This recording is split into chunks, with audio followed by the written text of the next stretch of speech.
ان کو کس طرح اکنامک فرنٹ پہ امپاور کریں اور ایک لنکیجز اسٹیبلش کریں، ڈیولپ کریں کہ معاشی محاذ پہ ان خواتین کو بااختیار بنانے میں پاکستان کیا کردار ادا کر سکتا ہے، اور آزاد کشمیر کے اندر جو ہماری لائن آف کنٹرول پہ ہندوستانی جاہریت کا شکار بہنیں اور بیٹیاں ہیں، ان کے لیے بھی وہاں پہ لوکل انڈسٹری کو سپورٹ کرنے میں چیمبر کیا کردار ادا کر سکتا ہے، اور پھر لائن آف کنٹرول میں آئے دن جو ہندوستانی جاہریت کا وکٹم بنتی ہیں فیملیز، لائن آف کنٹرول میں آئے دن جو ہندوستانی جاہریت کا وکٹم بنتی ہیں فیملیز، سولینز، ان کو یہ مل کے وہاں بااختیار بنانے میں لانگ ٹرم سسٹینیبل ان کی شیلٹر سے لے کے اوورآل معاشی محاذ پہ ایز اے پارٹنر یہ کیا رول ادا کر سکتے ہیں، یہ انشاءاللہ ہم ایک وے فارورڈ بنا رہے ہیں، اور Kashmir economic cell chamber of commerce and industry Rawalpindi میں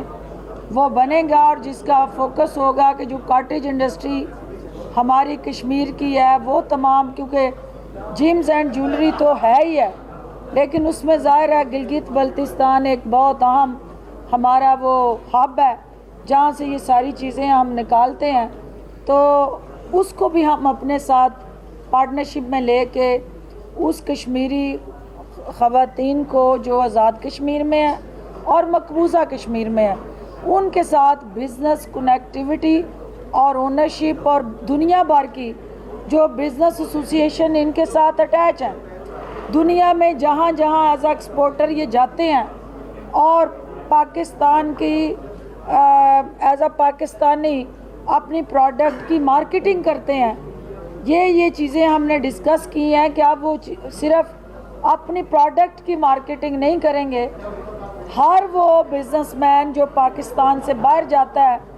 اور کسی بین الاقوامی فورم پہ کسی انڈیویجول کسی آرگنائزیشن سے انٹریکٹ کرتا ہے تو وہ سب سے پہلے وہاں کشمیر کی بات کرے گا، وہ کشمیریوں کے ساتھ ہونے والی ناانصافیوں کو ایز ایمبیسڈر آف پاکستان بن کے ان مظلوموں کی داستان جو ہے وہاں پہنچائے گا اور بین الاقوامی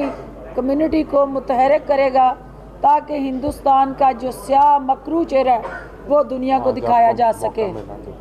اور آج چونکہ یہ انہوں نے ایک اپرچونٹی کریٹ کی ہے تو میں نے ان سے گزارش کی ہے کہ یہ دنیا بھر میں جو ڈیلیگیشن ایک تو حکومت بھیج رہی ہے، ایک جو ہے ہمارا ڈائسپورا ایفرٹ کر رہا ہے، ایک آپ کا ڈپلومیٹک فرنٹ پہ فارن آفس کر رہا ہے، پارلیمنٹیرینز کر رہے ہیں، سول سوسائٹی کر رہی ہے، میڈیا کر رہا ہے، لیکن سب سے امپورٹنٹ رول پاکستان کے بزنس مین کا ہے، کیونکہ اس کی ڈائریکٹ کمیونیکیشن ہے، انٹریکشن ہے بین الاقوامی سطح پہ، سٹیک ہولڈر ہیں، کیونکہ اکنامک پارٹنرشپ جو ہے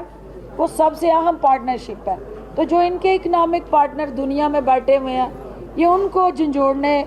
ان کو جگائیں اور کشمیر کے حوالے